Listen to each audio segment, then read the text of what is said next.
guys, just as a quick explanation of what we've done, we've taken away a lot of gravel to get the level approximately the same. Then we casted 24 blocks of concrete for footings, and we've put the wheat barrier on top of that. I just cut the open hole so I can see where my concrete blocks is, where my footings is going to stand for the block, for the deck.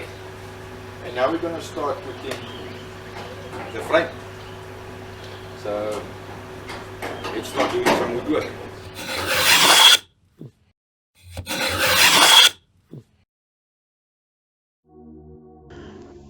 So guys, here we started putting in all the joists.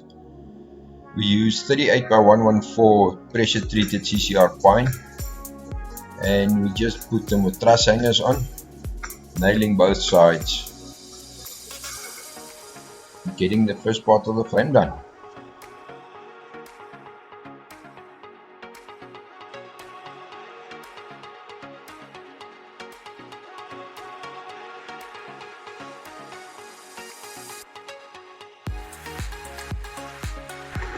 So all the truss hangers on are fitted, and we measured the diagonals to make sure the frame is 110% square before we can do any of the bracing in between.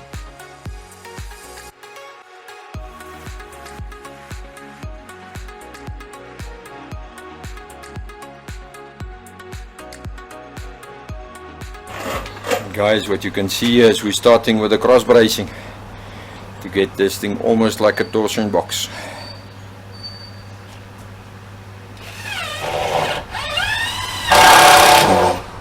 So morning guys, just to show you what we've done. All the groundwork is done, the wheat barrier is in, and then the frame is built. The black you see on top of the frame is a tar thing that's actually used for sealing roofs, that we've put on top just so that the water, that when it rains and the water goes between the planks, the boards, then it doesn't go rotten. So we just painted the whole top of the frame with tar. What I'm going to do now is I must start doing the border. I made sure that from the diagonals, from the corner to the corner and the corner to the corner, everything is 100%, so this frame is very square at the moment. So I want to put this part of this frame first, of the border, and then I'm going to measure backwards and make sure the distance from there to this side is 110% the same everywhere, because my boards is going to lie like this. So first I'm going to put this border down, then the back border, then the two side borders, and then we're going to start laying the in-betweens. That's the plan for today. So guys, to explain a little bit of a problem I've got at the moment, I would like to keep this line here against the paving, but if you look at the distance from there to there, it opens a bit. It's like oblong, narrower this side than on the far side there where Sasha is busy.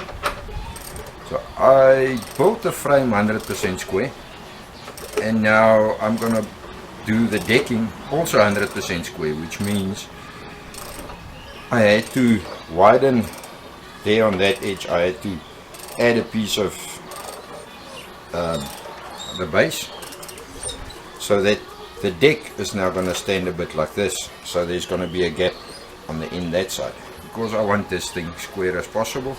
Otherwise every board I'm going to put like this, the distance is going to differ. So yes, while my cheap labor is busy putting the bolts and nuts fast, I'm going to start putting the decking. The most important part is for me this corners where I miter, and that must be 100% square, because this is going to be my starting point towards that side. So there's always a fly in the ointment somewhere, and in this case the paving is not square to the fence. So the first part of the frame is done. and I start laying the first decking boards. I use the 1/4 inch spaces, which is 6.35 millimeters, and I really learned to love this decking jig.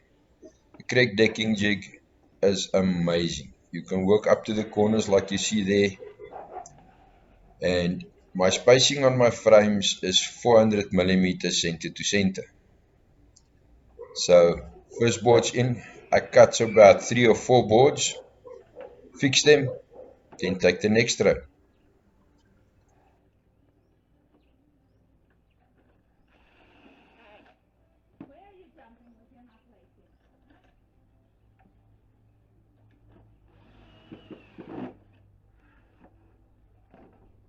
Ek hoef mos nie alles nie.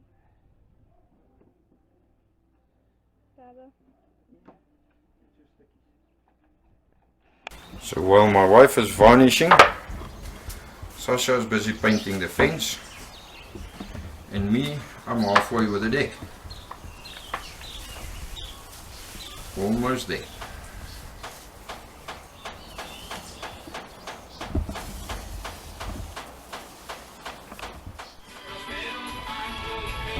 And Sasha is tired of painting.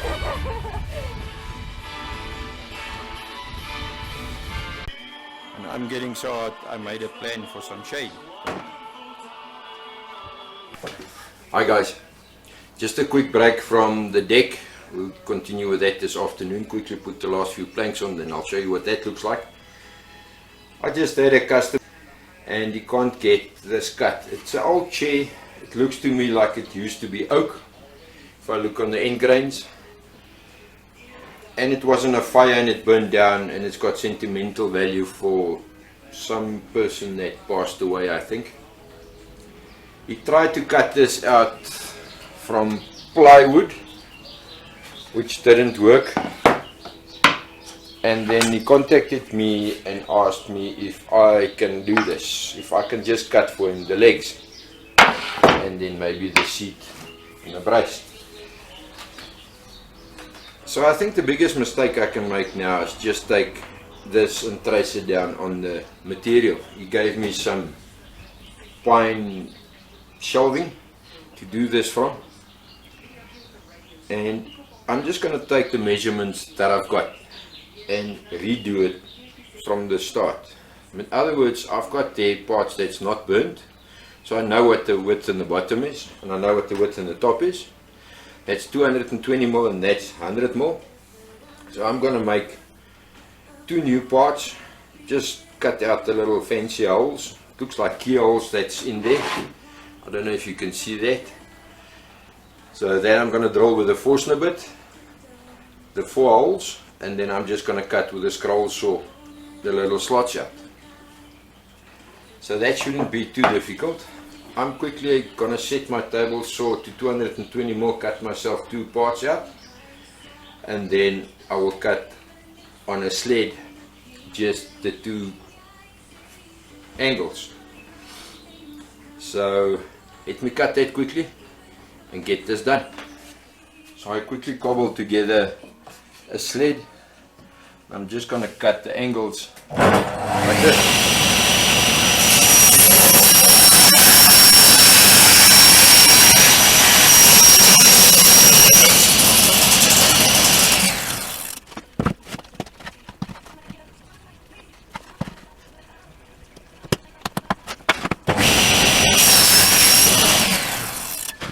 Since I can't cut or don't want to set my mitre, so I'm just going to use one of the offcuts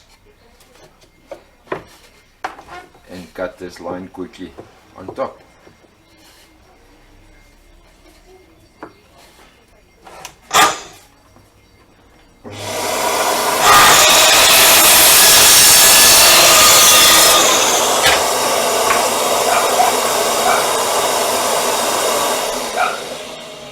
Then the starting point. So that's all the parts cut. I just cut the little keyholes and the long slots with a scroll saw, and now the customer can come collect them and quickly build whatever he needs to build. Hi everyone, it's the 25th of December. A very Merry Christmas to all of you from me and my family. The deck is now done. Sasha's just putting the last coat of varnish on just for a final. Then we will all stay off of the deck for at least the next 12 or 24 hours to let it soak and dry nicely. What we have to do next week, I'll do some finishing work on the edges, on the sides, and then of course my wife's flower box I still have to build. So you'll see that next week.